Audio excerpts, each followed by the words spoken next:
Our speaker this afternoon, Charlotte Carrington-Farmer, brings in a deep and abiding knowledge to the subject of the interactions between Indigenous people of New England and the colonists who settled there. She is an assistant professor of history and specializes in early American history at Roger Williams University in Bristol, Rhode Island. She received her undergraduate degree from the University of Leicester, England, where her thesis addressed 17th century attitudes towards Native Americans. She received her PhD from the University of Cambridge in 2010, where her dissertation was entitled Descent and Identity in 17th Century New England. Dr. Carrington-Farmer's research interests center on framing descent, deviance, and crime in America in a wider Atlantic world context. Her current book project is tentatively titled Slave Horse, the Narragansett Pacer in the Atlantic World. And Charlotte told me that basically it was her interest in horsemanship that kind of drew her to that topic. Today, the title of her lecture is Friendship, Enslavement, and Persistence, Indigenous Relations with the Wautaconauog-Coatmen in Rhode Island, 1636 to 1776. Please join me in welcoming Professor Charlotte Carrington-Farmer.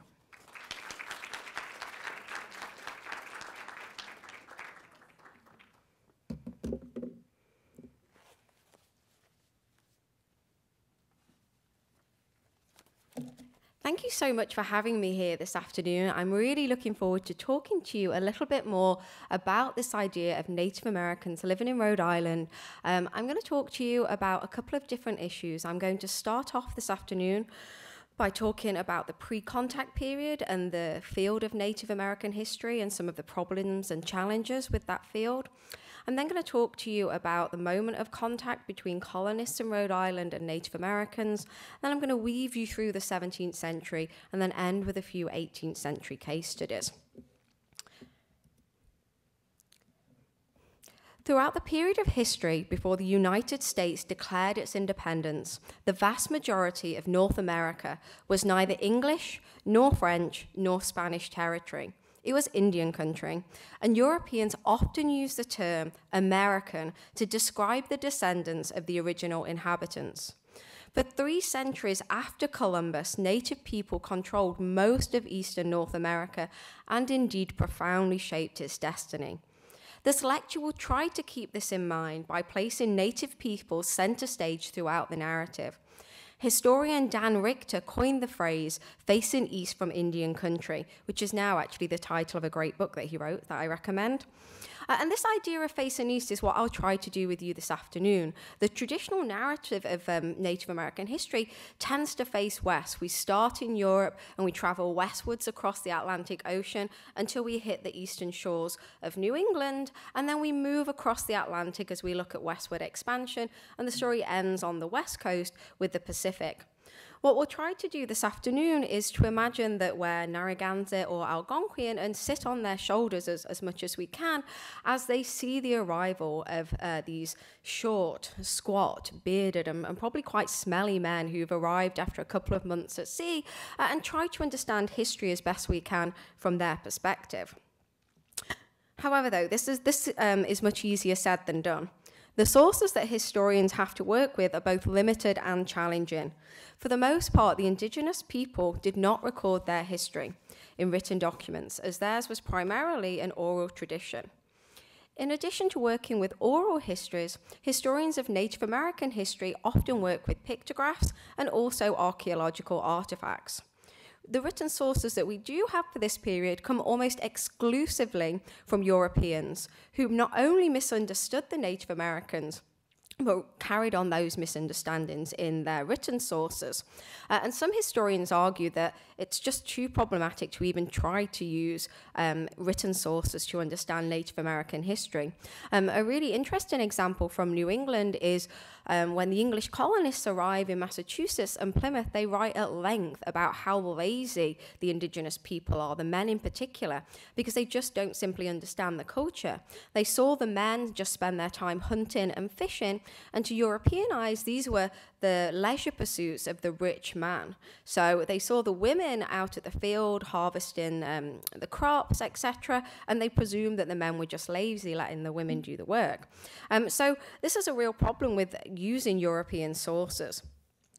So due to this lack of written material from native perspectives, historians have turned to the discipline of ethnohistory, essentially blending anthropological, historical, and archaeological methods. So looking at the map that you see up on the screen, it's clear that there were many different Native American pasts, just as there are many different Native American futures and presents and futures.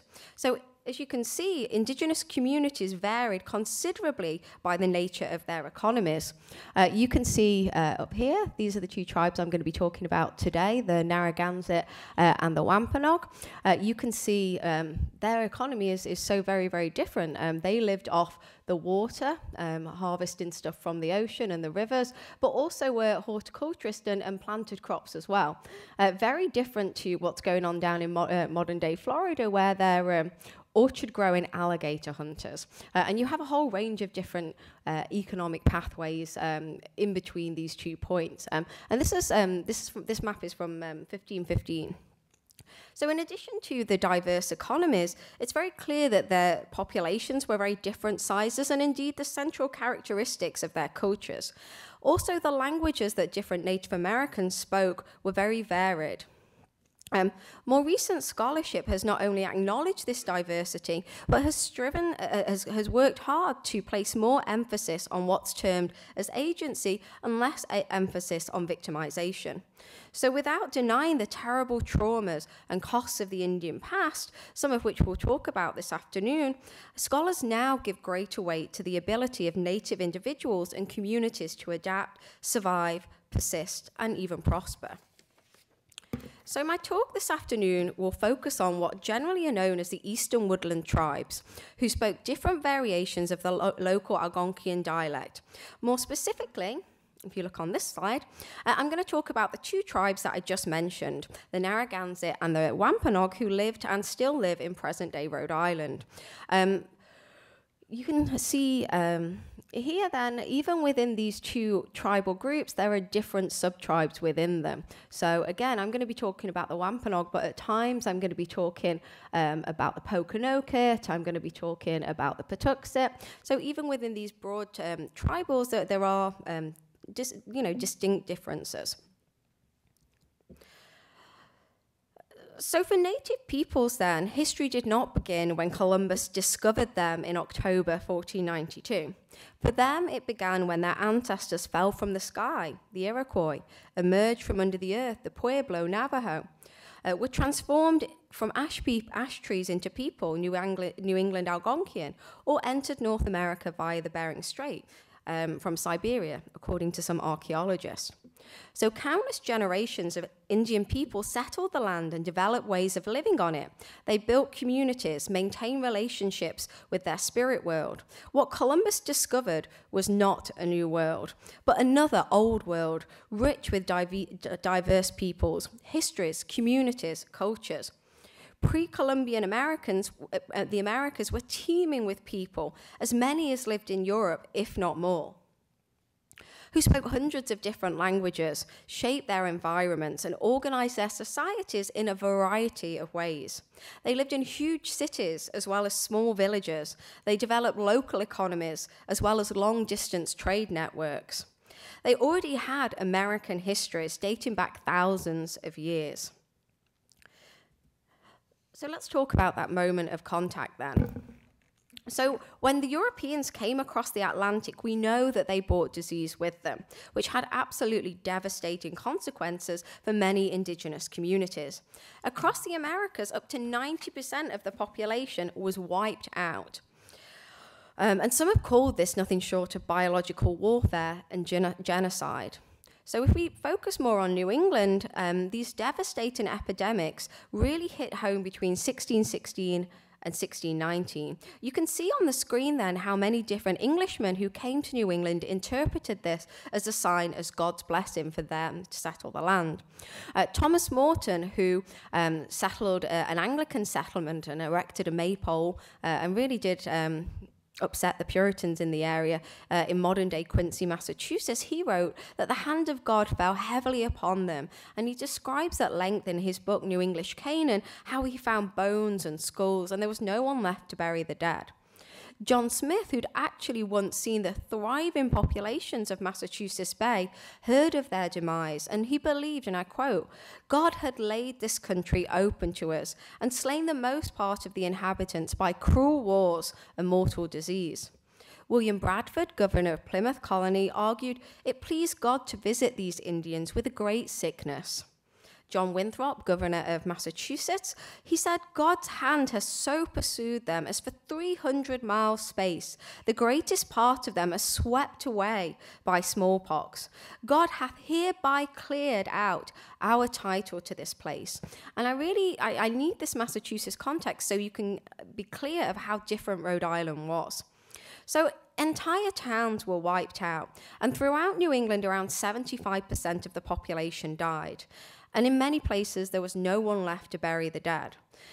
However, as this relates to Rhode Island, this was not an equal distribution. If you remember the map of the two different tribes that I'm going to talk about, the Wampanoag on the east outer coast and out towards Cape Cod, they lost 70 to 80 and maybe even 90% of their population. The Narragansett, who were on the West Bay, they were not really affected. So this plague really disrupted the power dynamic, and the Narragansett were forced to force the Wampanoag to pay tribute to them. So thus, when the English colonists arrived and started to make permanent settlements in the region, the Wampanoag formed an alliance with them to further their course. They basically used the English to their own advantage to play politics. The English to the Native Americans were just another group at this moment who they could trade with and who they could use to their advantage by forming alliances with them and to play them off against other tribes. The local tribes at the moment of contact viewed the English as weak and quite honestly very ill-prepared to live in this new world that they'd arrived in. I think especially at the first moment of contact along the East Coast, when the Pilgrims and the Puritans arrived, they arrive weak and sick and depleted in numbers, and they also have their family with them. So it would have been very clear to the Native Americans that these guys hadn't arrived for war. So what you see on the screen now is the Massachusetts Bay Colony Seal. Around the outside, it says that it's the seal of the Society of Massachusetts Bay in New England. And this gives you a really great insight into how Massachusetts Bay viewed its policy towards the Native Americans. You can see a Native American here who's naked apart from some leaves to cover his modesty. He has a bow and arrow, so simplistic weaponry, no musket, and he's not stood angrily pointing them at you. He's got his arms wide open and his arrow is pointing down. So basic weaponry, but very welcoming. You can see in the background how this the seal represents the Massachusetts Bay colonists' view that the land had been open and cleared for them. There were no European-style houses, no fencing, and it's just an open land for them to develop. And perhaps most notably, you can see here, the Native American is saying, "Come over and help us." So again, the Massachusetts Bay people thought it was their job to colonize, to Christianize, develop the land.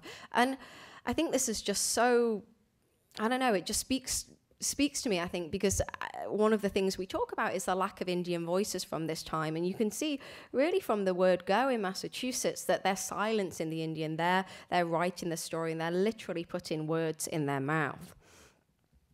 So this is the last bit where I'll talk about Massachusetts, and then I'm going to move on to Rhode Island. So what you see here is John Eliot's Bible that he translated into the Algonquian dialect in the 1660s. So Eliot he was one of the lead missionaries in Massachusetts Bay, and his job was to try to Christianize as many Native Americans as possible. Not only was his job to Christianize Native Americans, it was to encourage Native Americans to live in what he termed praying towns.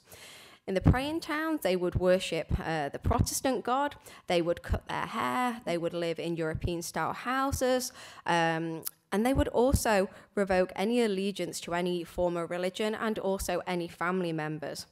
Praying towns popped up all over Massachusetts and into Plymouth.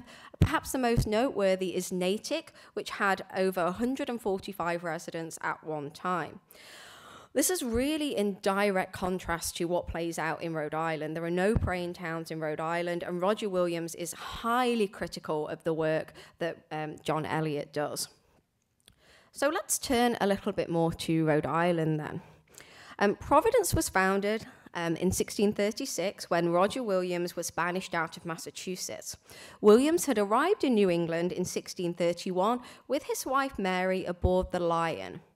He was offered this really eminent position within the Boston church, but he chose to turn it down, which I actually don't think they ever forgave him for.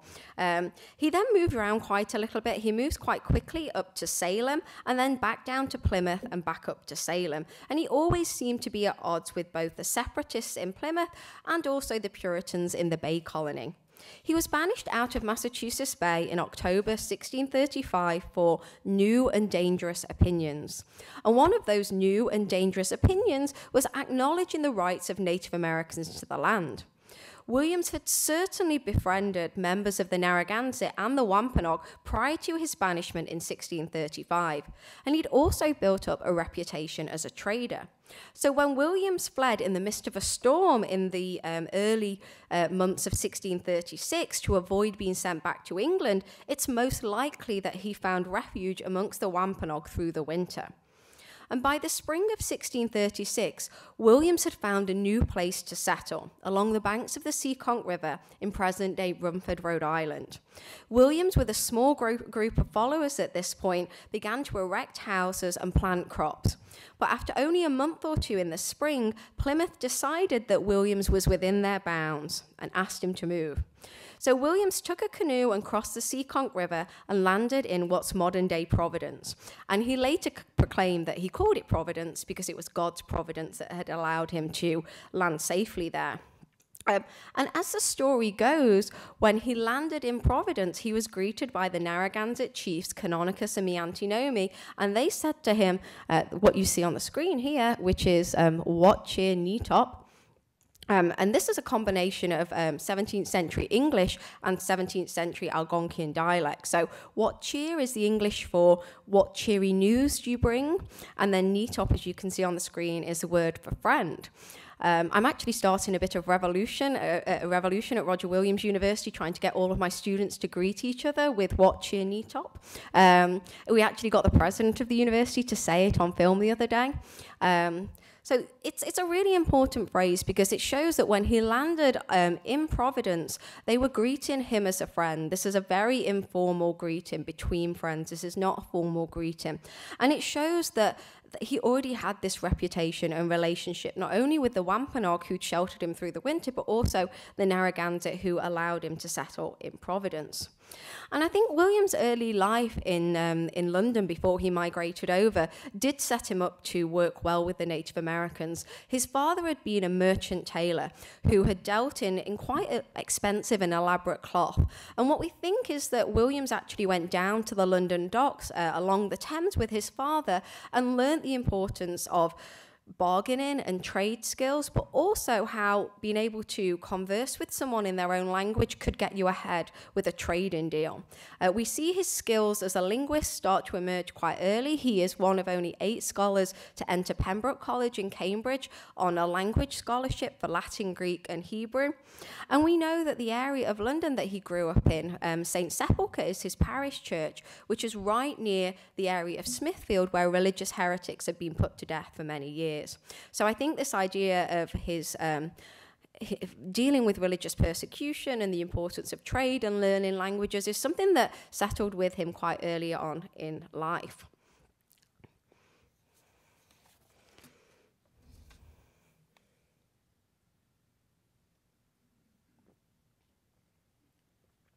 So Williams had obviously built up enough of a relationship with the Narragansett that when he landed in Providence in 1636, they welcomed him and allowed him use of the land. The site of Providence itself was of a key importance to the Narragansett. It was a center of 4 rivers and a crucial trading spot. Native Americans had gathered at that site for many years before Providence was settled to trade, to make deals, to settle disputes, to arrange marriages. And it had also been a site for this, what sounds to me to be like some extreme version of soccer game. So Native Americans would have gathered on that land and played on teams of maybe 40 or 50 on, I don't know, a 2 or 3 times bigger than a soccer field, and the objective would be to get the ball from one side of the field to the other without using certain parts of your body. But what's really interesting is they used to play a night version where they set the ball on fire. And this is a game that is still played today. I have a friend of a friend who's Narragansett, and he still has these scars on his arms from playing the night version. So the land then that he settled when Williams landed in Providence isn't some kind of unwanted, unused land. It's a really important trading place for Native Americans, and also it runs alongside the river, so they know he would have been able to survive. So Williams purchased the land from the Narragansett chiefs Canonicus and Miantinomi at the head of Narragansett Bay. The agreement was made in March 1636, but it wasn't recorded until 2 years later in 1638. So what you see here is on the screen is the original deed for Providence. And I don't know how good your eyesight or paleography is, but I'll read you some of the transcription. It says, memorandum, that we, Canonicus and Miantinomi, the 2 chief sachems of the Narragansett, having 2 years since sold until Roger Williams, so you can see this is 1638 and they're talking about 1636, the meadows upon the fresh river water, and then it lays out the land boundaries, in witness of our hands. So what you can see here is so you see the mark of Canonicus, and then here the mark of Miantinomi. And historians have disagreed actually about what these marks mean. Some argue that Canonicus, that this was a canoe. I'm of the school of thought actually that this is a bow and an arrow, which would make sense. It lines up with a number of other documentary pieces that we have for Canonicus and Miantinomi. And the idea then that the 2 sachems separate are very weak, but together they are very strong. So this document, and you can see here 2 other Native Americans put their mark to it in their presence. And Roger Williams' mark is further down. And this piece of paper is absolutely revolutionary. No English colonist in the area had ever sought out Native American approval for the land before getting a charter from England. And I think it certainly speaks to Williams' respect and friendship with the Narragansett Indians, but also how the Narragansetts were able to use Williams to their own advantage. Remember, the site of Providence had already been a key trading spot. So when they allowed Williams and his settlers to plant their crops, to settle there, it was very clear that it was the agreement that he would bring European goods to trade. Okay, so what you see here then is my favorite book that Williams writes. It's called A Key into the Language of America, and you can see the title page right here. You can see then that it says it's a key, essentially a dictionary into the language that's spoken amongst the tribes in the part of New England, in the part of America called New England.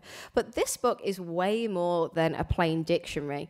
And the title page gives a hint of some of the things that it covers in a couple of 100 pages. So it's got observations on their customs, their manners, their worships, also at times of peace and war, and their customs and beliefs in life and death.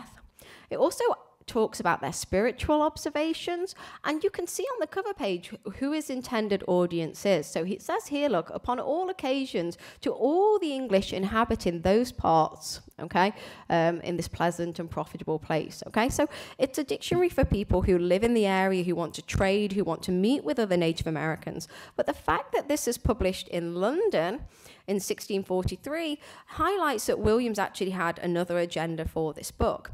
He was writing also for an English audience back home. London and England more generally in the 1640s was a huge mess. I mean, we're in the midst of an English civil war. So Williams had gone back to try and get a temporary charter to cover his colony, and whilst he'd been there, he uses the key to justify his work in the New World. So within the A Key into the Language, you can see from this example that this is just a great phrase book. It tells English settlers, if they so wanted to, say how to say I love you, he loves you, etc. But you can just imagine this bunch of phrases here. Do you understand? Speak English, speak Indian. How many were in your company? Are you alone? I am alone. So you can imagine that he wrote this with the image of Native Americans and English meeting out in the wilderness and using this kind of phrase book to guide them in their conversation. But as I say, it's way more than just a dictionary or guidebook. What makes A Key so special is the observations that Williams writes. So if you look at the top, this is all about of their persons and their parts of their body. So he has a whole section on body parts, and this is just an extract. So you can see the Algonquian word for hands and nails, etc. But if you have a look at this observation, I'll just give you a second just to read this observation.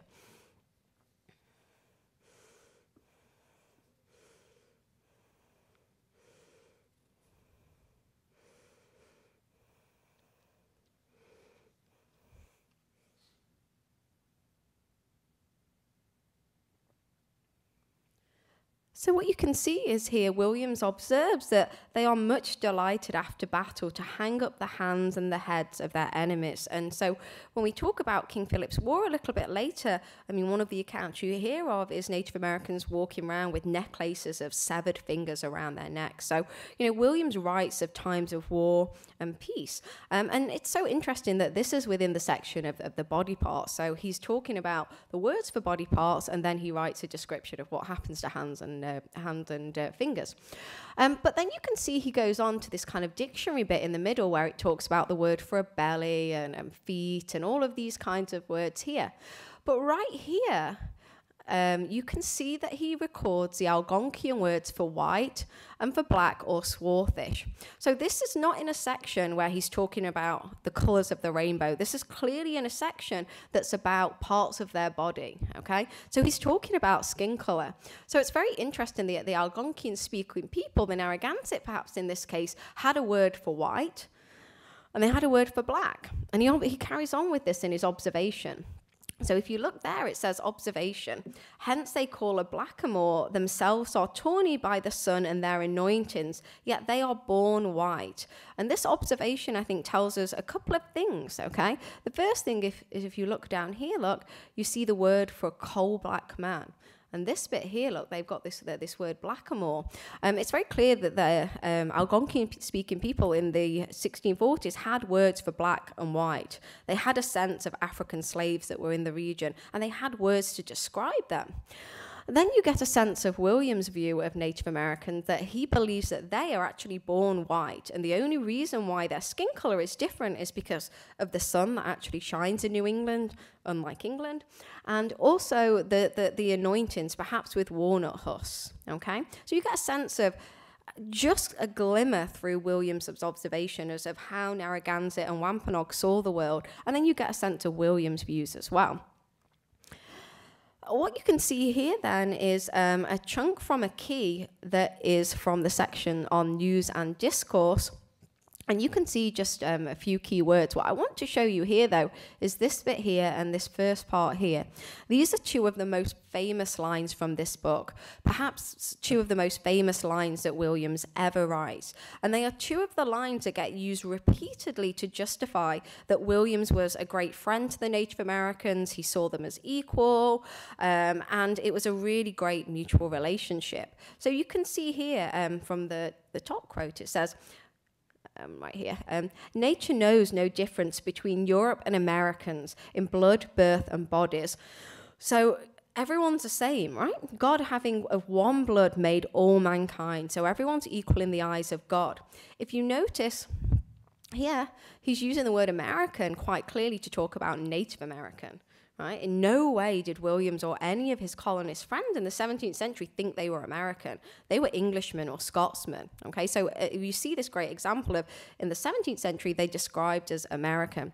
And then he continues, boast not proud English of thy birth and blood. Thy brother Indian is by birth as good. So again, everyone's equal. And we can see with his trading relationships, and then this document, which is the charter that Charles II grants in 1663, that Williams certainly does respect Native Americans.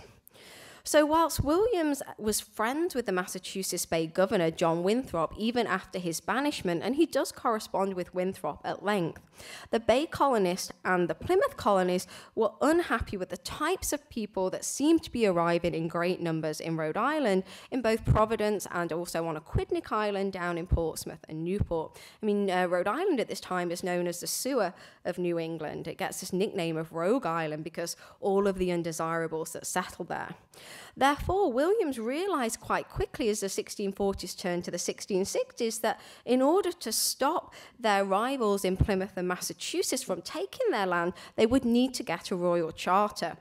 In July 1663, King Charles II, who'd just been restored to the throne a couple of years before, approved the charter for Rhode Island and Providence plantations. The charter signified that the colony was going to be, and this is one of the most famous lines, a lively experiment where individuals were free to worship as they chose. This was an absolutely radical idea, especially in an era when religious war and persecution were the norm. In the midst of the English Civil War, Williams had managed to secure a charter from Parliament in 1644. However, when Charles II was restored back to the throne in 1660, he refused to acknowledge the charter. Well, of course, I mean, parliamentarians had chopped his father's head off, so he has no real reason to acknowledge what work they'd done. And so Williams, working with John Clark, who was a Baptist minister who was settled in Newport, obtained a new charter for Rhode Island.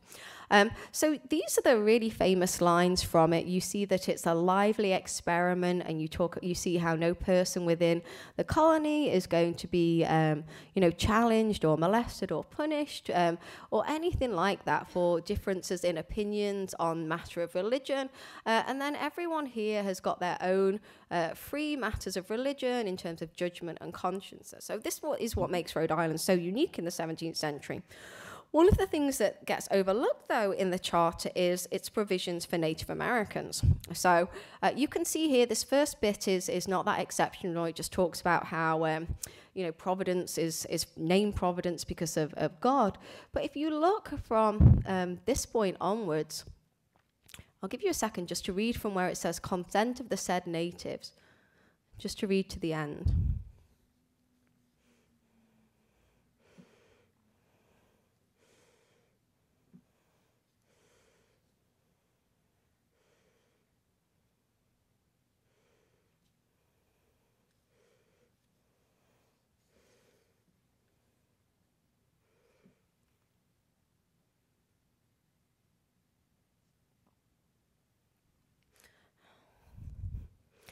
So what you can see here is that Williams is acknowledging a couple of different things. Firstly, that he's purchased the land originally from the natives, so he's going back to that original charter, deed for Providence that he signed in 1638, but made verbally with Canonicus and Miantinomi in 1636. And also it acknowledges that that land was with their full consent. He also acknowledges that they're neighbours, they're friendly neighbours. And also that nobody who is Native American, who resides within the boundaries of the colony, can be molested. So they're given, the similar rights that we just saw for all inhabitants. So that, again, is very revolutionary. So the evidence I've just presented to you are key into the language, the trading agreements, and then the charter provisions present this view of Williams as a great friend to Native Americans. But it's more complicated than that. As the 17th century progressed, tensions between the new colonists in Massachusetts and Plymouth and then Connecticut, their tensions increased with the local Native American tribes. And as a result, King Philip's War raged throughout New England between 1675 and 1678. Some say the war ended in 76, but I think it rages in Maine actually for 2 more years. So in proportion to population, it remains the deadliest war in American history. And the war erupted after tensions came to a head in June 1675 when 3 Wampanoags were executed for the murder of John Sassamon, who was a praying Indian.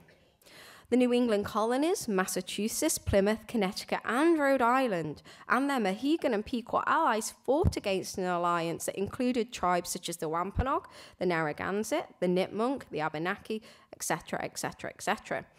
The war wiped out close to half of the New England towns, and the colonists had no days of Thanksgiving during the war. And had the tide of war not turned, it's possible that the colonists would have had to abandon New England entirely. In the midst of the fighting, most of Providence, including Roger Williams' house, were burnt to the ground. Colonial armies and their Pequot and Mohegan allies pursued their enemies, killing warriors in the field and families in their home. And not even loyal praying Indians were spared. Most of them were removed from their praying towns in the autumn of 1675 and imprisoned on barren islands in Boston Harbor. Unsurprisingly, many died from cold and hunger. The Wampanoag and their allies ended up fighting a war on 2 fronts. And it was a merciless war, and both sides acted outside what their culture perceived as normal restraint in warfare. Both sides practiced torture, both sides practiced mutilation of the dead, both sides killed women, and both sides killed children. In terms of fighting in Rhode Island, the Great Swamp Fight was a crucial battle between the colonial militia of New England and the Narragansett tribe, and this took place in December of 1675. It was fought near modern-day South Kingstown, Rhode Island, and the combined force of the New England militia, including 150 Pequot allies, inflicted a huge number of Narragansett casualties, including many women and children, and it's been described as one of the most brutal and lopsided military encounters in all of New England's history. And it's really hard sometimes, remember what I was saying about the discipline of ethno-history and the lack of written sources, and King Philip's War is a great example of that. Jill Lepore has done some fabulous work where she explores Native American reasons for the fighting of the war, and one thing she looks at is killing techniques. So there's a really interesting story where in a particular town, the English colonists got word of an attack was going to come, and all of the colonists retreated to the garrison, apart from one guy who is the most Puritan of all the guys, right? He held onto his Bible and sat on the town square, and he truly believed that his Bible was going to save him. And there was obviously only one casualty that day. But when we look at that killing practice, we see that the guy had his stomach ripped out and his Bible shoved right into his stomach. So again, looking at this killing technique, we can see that one of the reasons why the war broke out from Native Americans' perspective is they were giving the religion back. They were fed up of being forced to convert to Christianity. We also see in the killing techniques of Native Americans on English livestock, in particular pigs and cattle, which had wreaked irreparable damage on native crops, that they chopped off the legs, and you read these accounts of these 3-legged cows wandering around the landscape. So after a bloody campaign on both sides, the Wampanoag and their allies suffered a fatal blow when their leader, Metacom, who the English called King Philip, was killed by John Alderman, a praying Indian at Mount Hope in present-day Bristol, Rhode Island. And if actually you go back to my first slide, you'll see how English sources get this completely wrong. This is a map from a later period that's at Bristol Historic Preservation Society, and you can see that this is clearly a white colonist shooting a Native American, but so that's wrong, that's not John Alderman. What you also notice is this is not a Wampanoag. I mean, this looks like someone out of the plains with a full headdress, so even later representations have just got this completely wrong.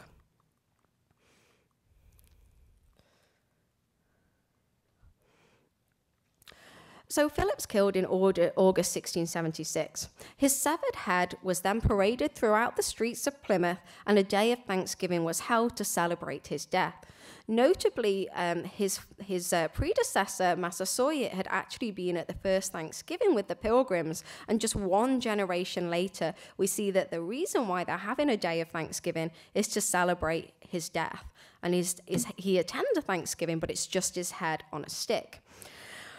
And his head's actually left on a pike for a number of years, some say decades, as a warning to other Native Americans not to cross the colonists.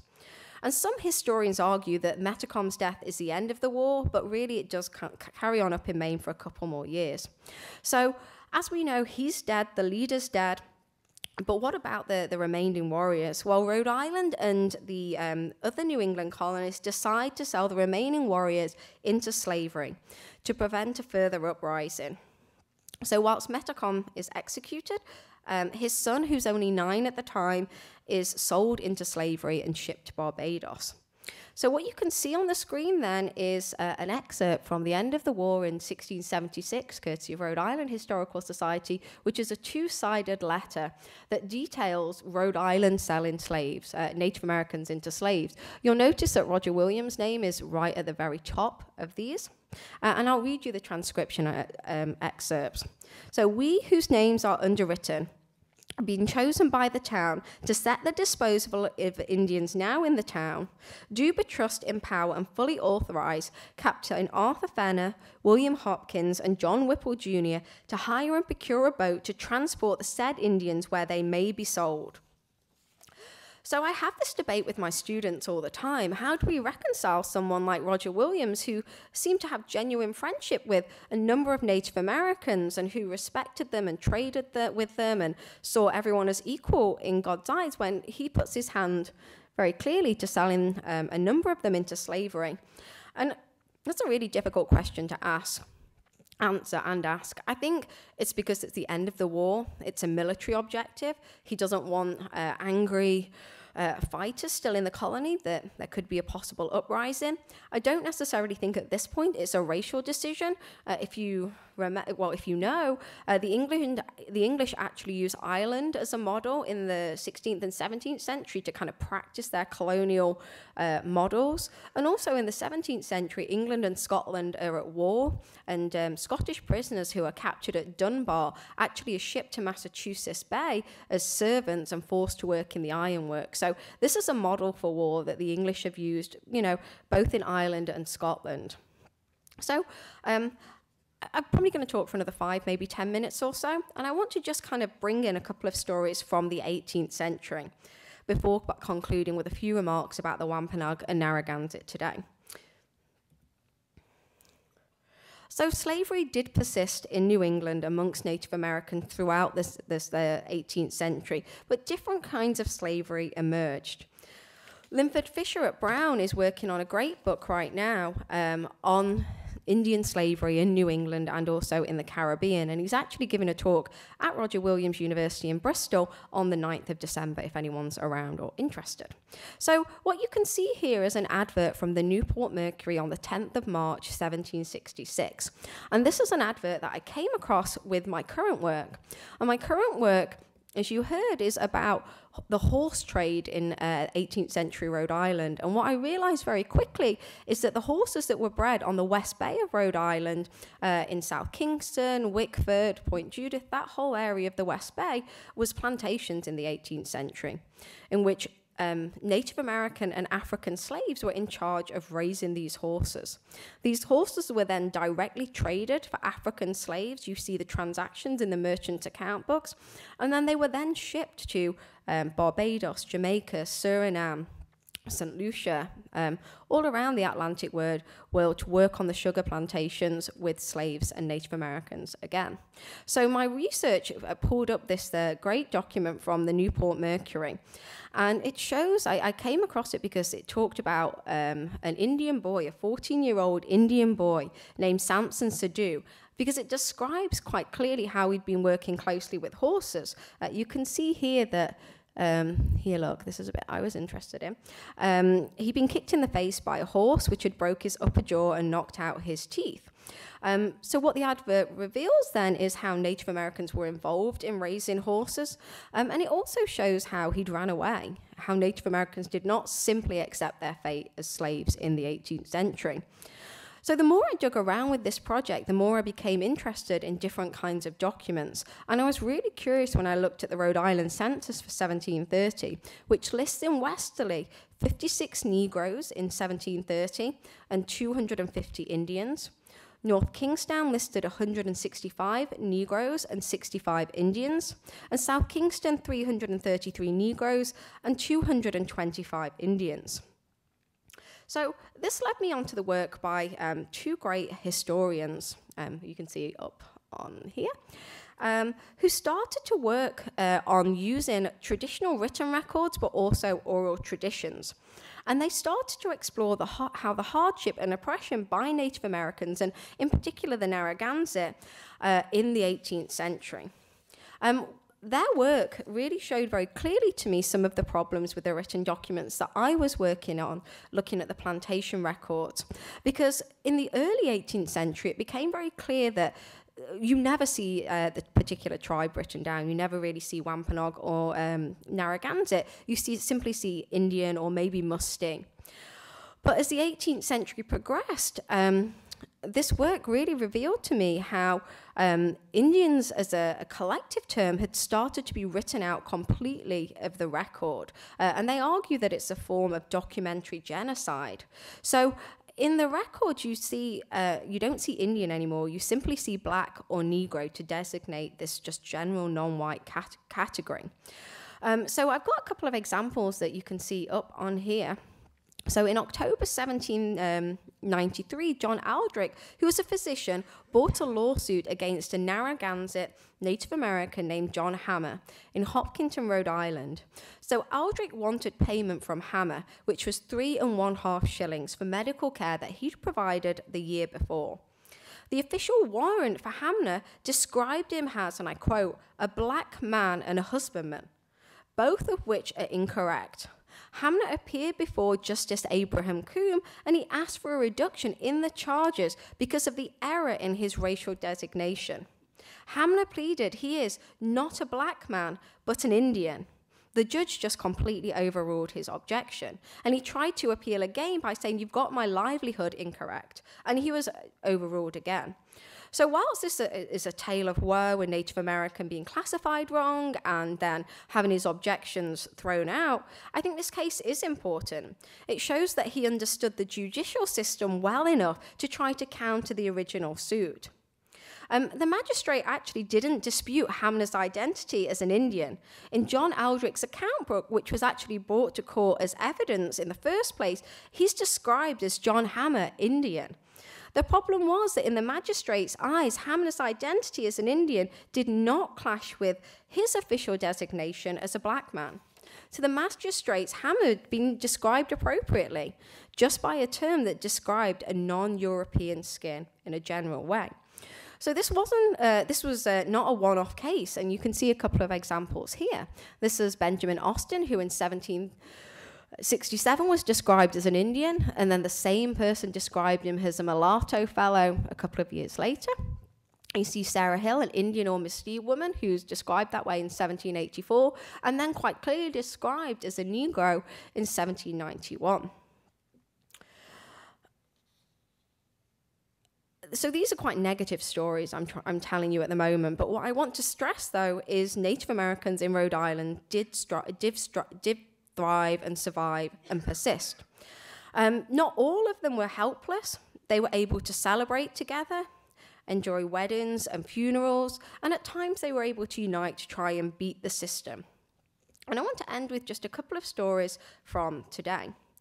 So what you see on the screen is Jessie Little Dobert, who is Wampanoag.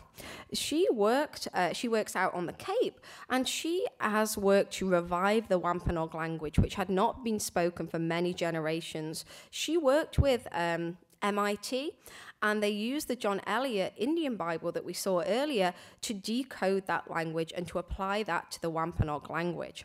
I had the pleasure of having dinner with her just a few months ago, and I got to meet her young daughter, who is probably going to be one of the next generation of Wampanoag speakers, and it was very exciting to hear her daughter tell me how she was making words up for mobile phone and selfie, using this old Wampanoag language.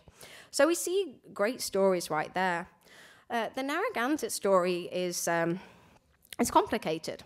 In 1880, the state of Rhode Island, without federal approval, declared the Narragansett people extinct and legally and illegally took away their tribal status. However, in 1983, the tribe regained federal recognition. The tribe now operates the Wautaconauog Museum in Exeter, Rhode Island. You can see the logo right here. And just this year, they won a huge national medal for museum and literary services. I really highly recommend going to visit the Wautaconauog Museum.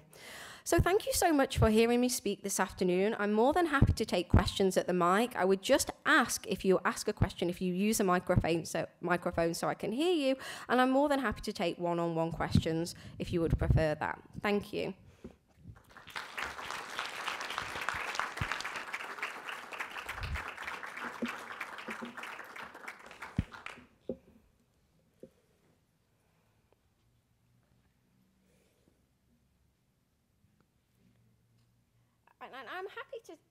I'm happy to take one-on-one questions if you would prefer that, but I'm more than happy to answer questions to the audience.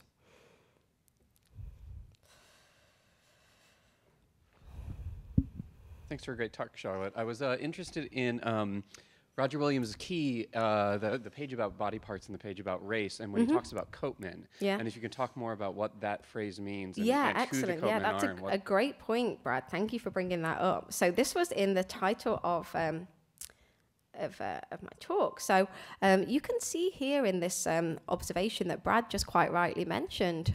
So in the midst of a discussion on skin color, he talks about the Narragansett word for coatman, right, for English, and Dutch and French. Essentially, the Narragansett grouped all Europeans together because they wore these coats. So if you remember what we just saw on the Massachusetts Bay Colony seal, that we had the naked Native American being stereotypically naked, you can see that the Narragansett grouped everybody together because of the clothes that they wore. So that's why I put that in my title, to try and get this Native American perspective of how they viewed the European colonists. And it's so interesting that they categorize them on what they wore and how all Europeans were in the same coat-wearing group. Yeah, that's a great question.